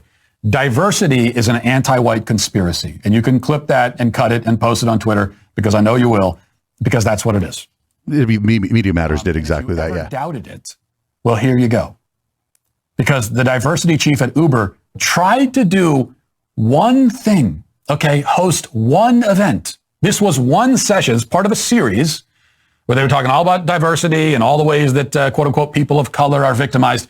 And in the middle of that series, just one session, one little event where she tepidly suggested that, hey, you know, maybe we also shouldn't use racial slurs against white people. Is Karen a racial slur against white people? I don't think it is.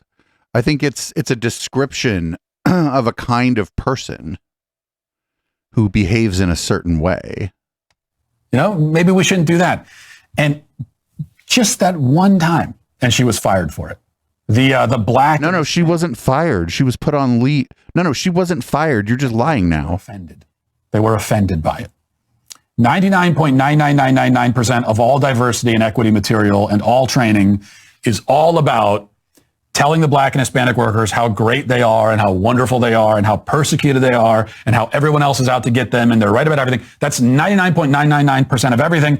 But this was the 0.0000001% of cases where it focused on somebody else briefly, and they were furious. They just couldn't handle it. How dare she shift the focus away from them for 12 seconds? 12 seconds? You can't do that. Never.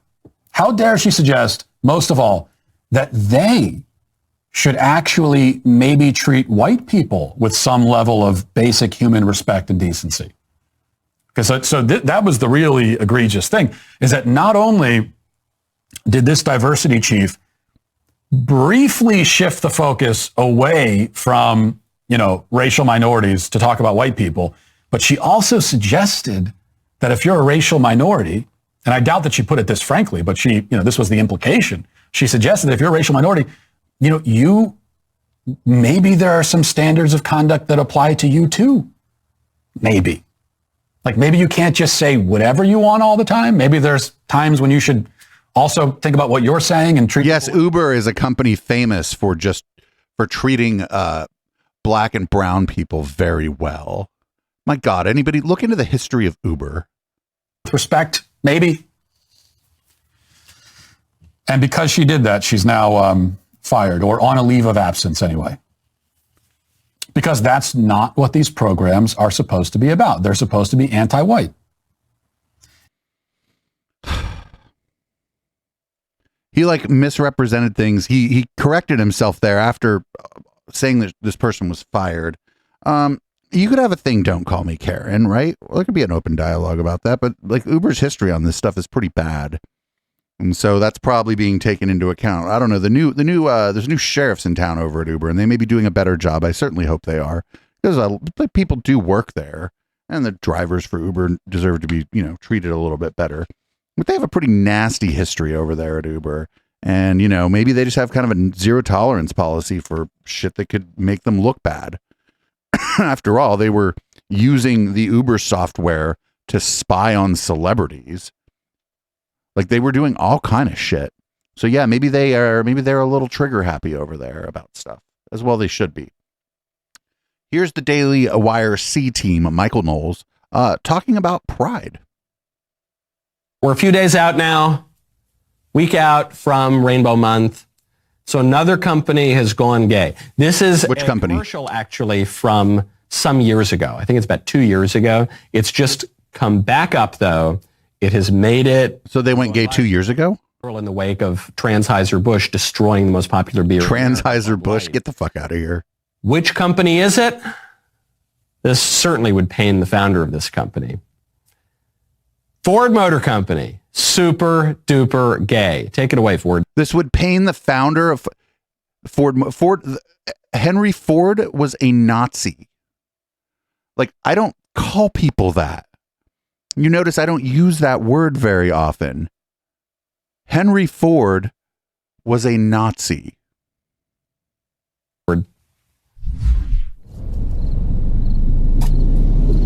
Commercial opens. Do not attempt to recreate or reenact this scene. And then where it should have a a warning label, you know, the rating for like a movie. It's the pride flag. Yeah, we saw it, Michael. It's rated for progress. We saw it. It's kind of cute.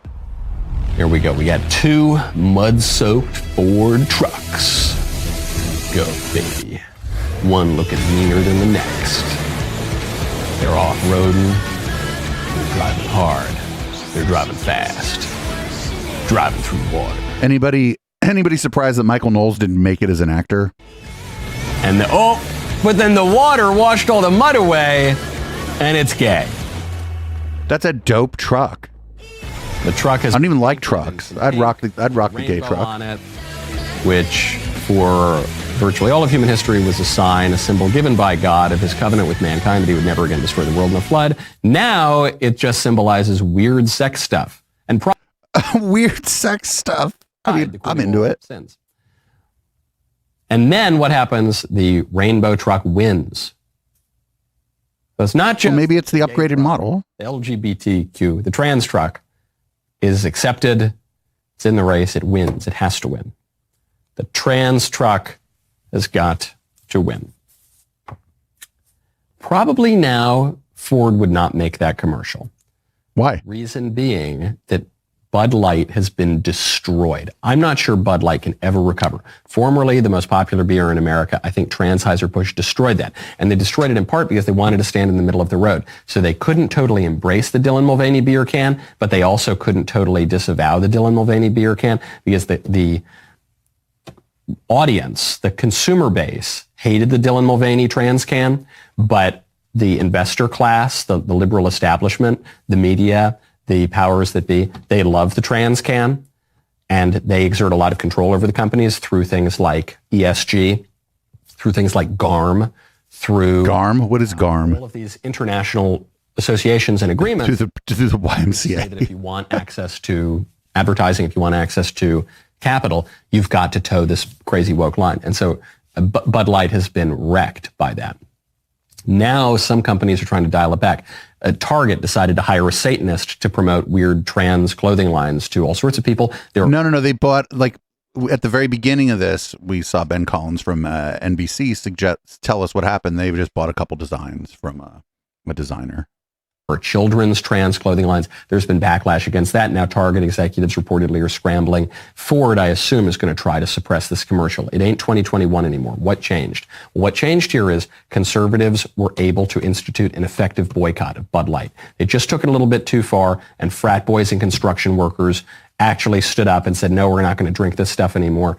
And furthermore, Bud Light, it became so egregious that it became a meme. So now if you're at a bar, you say like, hey guys, what do you want to drink? All right, I'm going to get some Yingling. Maybe I'm going to get some shots of Jameson. And then if you want to make fun of your oh, hey, check it out.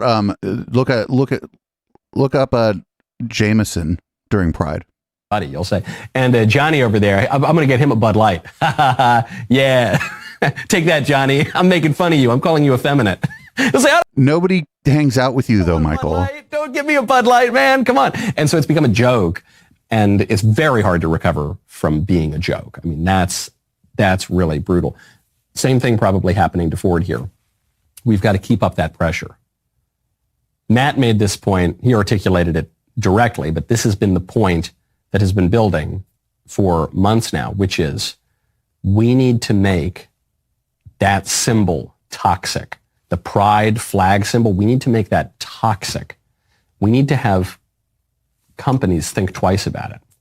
Everyone was talking about the Dylan Mulvaney incident as being harmful to the Bud Light brand. That's true, but more importantly, it was harmful to the Dylan Mulvaney brand. Now other companies are going to think twice before sponsoring Dylan Mulvaney because they don't want to lose $6 billion in market cap in 2 days. That's what we got to do. And then once we make these things... So that didn't happen. Anheuser-Busch didn't lose $6 billion market cap. As we're making these symbols culturally toxic, we've got to bring in the cavalry. We've got to come back in with more political force to ban some of this stuff. To say no. We talked about it yesterday with the Sisters of Perpetual Indulgence, this anti-Christian drag troupe that is being honored by the LA Dodgers. Yo, the sisters do so much charity work in San Francisco. We had a story about them on Down Ballot. Are either going to exalt the Sisters of Perpetual Indulgence or they're going to exalt the Carmelite nuns. They're going to exalt regular, normal Christian sisters. They're either going to exalt LGBT-ism, pride-ism, or Christianity. It's going to have to be one or the other. They're conflicting moral views. And we are going to operate according to some moral view. Which one's it going to be? The queer one. Down now. The progress that conservatives have made on this just between 2021 and 2023, the fact that companies are trying to suppress these videos now, back off them, that shows we are... How do you know Ford's trying to suppress that video? Much, much harder. I've never heard anything about Ford trying to suppress that video. He just made that shit up. Ford not trying to suppress that video. Ford probably forgot about that video. I mean, the marketing department there is busy. That's a giant company. They have marketing for all the holidays. And Pride's now a holiday, so tough shit, Michael. Tough fucking shit. This one's weird. This is some shit. This is a new one. New conspiracy theory just dropped. Candace Owens is going to tell us. Well, you'll have to see it for yourself here. This one's new. Happening. I don't know what's happening anymore, guys. No, anymore. I don't know if we are being invaded by China. I think I now need to believe in a conspiracy theory. I need to believe that China somehow hired all of the marketing agencies, like they're running all the marketing agencies, and they're the ones that are suggesting to these corporations that they go this way, that they say, hey, here's an idea. You have this customer that loves the outdoors. Why don't you blow up your entire customer base by putting a drag queen in the center of a place where drag queens just don't hang out, and that is in nature. They like a nice makeup chair, they like their weaves, and they like their nails, but drag queens are not out in nature, so why do this? Has nobody learned from Bud Light? Obviously, adding this to the list of places that I will never, repeat, never shop again. There will be nothing in my home that is from the North Face or Patagonia. It just defies reality. We must be being attacked. We have to. We have to be under attack. This must be Putin. Putin must have done this. Putin is sending drag queens to America because he wants to right the wrong. Wait, why is Putin sending drag queens here? New conspiracy theory just dropped. War with Ukraine, so I'm going to have a proxy war with you via drag queens. It's Putin. Believe that. It's the only thing we can believe in. But in the meantime, do not shop at North Face. Okay? I don't think that the target audience for the North Face watches the Daily Wire. Those are like outdoorsy people. I don't think they care. The North Face is also like a prestige brand, right? It's not. People shop at the North Face because of the logo. It's not like, it's like almost like fashion. It's like outdoor fashion stuff. A lot of North Faces in the city. Like in the cities, not a lot of North Faces out in the middle of nowhere. I don't really care that much about clothes, but the North Face, I know that it's like kind of a prestige brand. And we're about out of time for the podcast part of the show. Don't worry about it though. We're going to stick around for Red Light. I have a lot of great shit for Red Light. Some news about Ethan Schmidt actually. So stick around, and if you're listening to the pod, well, too bad. We're going to have to leave you after this. But we're going to check in on old Brett and Heather. And here's Heather just sort of suggesting maybe that HIV doesn't cause what people would have referred to in the past as AIDS.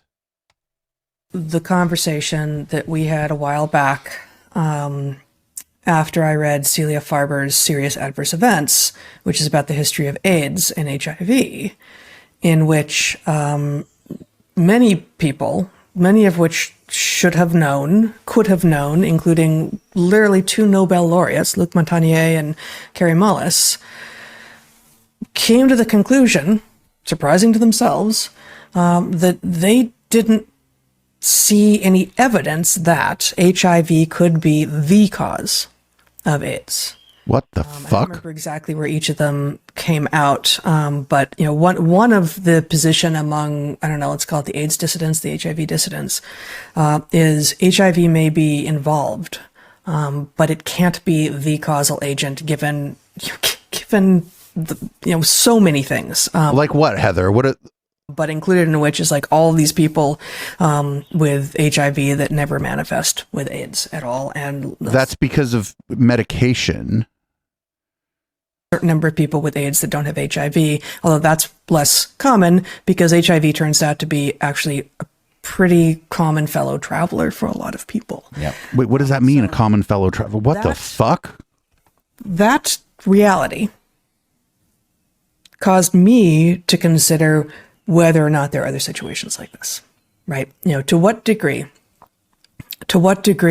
are some other vaccines which are targeted against a particular pathogen may be effective against that pathogen. But if that pathogen doesn't actually do the thing it is purported to do in being the primary cause of a disease, then you also don't want that vaccine because there's no reason to go after that pathogen. Oh my fucking God. Listen, folks. The reason people don't get what we used to be referred to as like full-blown AIDS from HIV is because of medication, because the healthcare system, after a lot of hemming and hawing because of who was being affected by the disease that they were first calling the gay cancer, which was gross, a little hemming and hawing from the federal government and some from the state governments until old Ronnie's pal, oh no, what's his name? The famous, oh no, I forget his name now. It like escapes me. Ronald Reagan's friend died of AIDS. I forget his name, but it was one of Ronald Reagan's friends. Yeah, Rock Hudson. Yeah, Rock Hudson died of AIDS. And now all of a sudden it's a panic because some rich guy that the president knows has died of it. So the reason that people don't get what used to be referred to as full-blown AIDS is because we have medication that prevents that. It doesn't mean that the disease isn't the proximate cause of what was once referred to as full-blown AIDS. It just means that we're able to stop it from doing that to you. The fucking people I know or knew or know died of AIDS. I'm 46 years old. People 10 years older than me, 15 years older than me. Their communities were ravaged. It's fucking disgusting. Oh, and chat's letting me know that Nancy Reagan was actually Rock Hudson's friend. Well, anyway, friend of the Reagans. So these people they've gone, I think it's because they have to keep upping the ante or they're not going to be able to keep growing their audience, right? That's why she's doing this. Unless she really believes this. And if that's the case, then she's stupid. And she has no interest in the science at all. And I talked to Marcus Homozygote, and we're going to suffer through. In the next couple of weeks, we'll watch an episode of the Dark Horse podcast, even though they've been fired. We'll make special exceptions for when Marcus is around. So I guess that's the podcast. Thanks, everybody, for hanging out during the podcast part of the show. I wasn't not paying attention to chat, but I wasn't talking to you that much. We'll be back for Red Light in a few minutes here after I play Boomers, and I will pay attention to the chat. If you're listening to the podcast, you want the rest of the show, you can go to eplex.store, sign up for any of the tiers, and you will get the audio and video, and it'll be released a day before the podcast comes out. You can also get the same at Patreon, but I do recommend at eplex.store because you get a discount on all of our merch at the Fourth Wall store. And if you're looking for just merch, you can get that at eplex.store as well. This is Boomers by Periscope, and just sorry about the state of the world and the news, and we'll endeavor to have a bit more fun when I get back.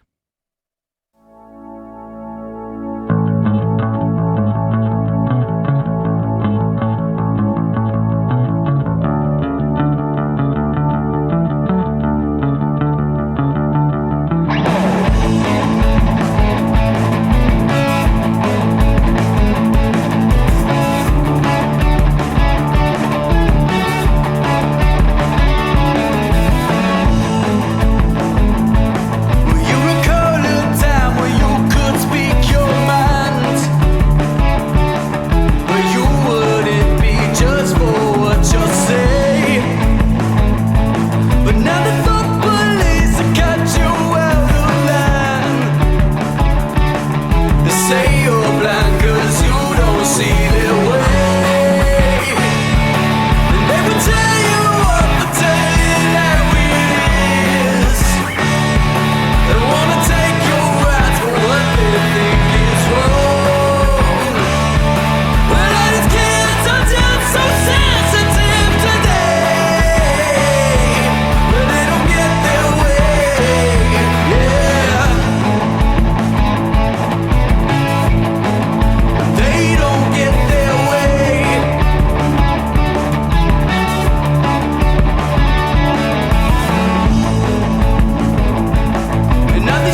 Have you been shadow banned by the liberal media?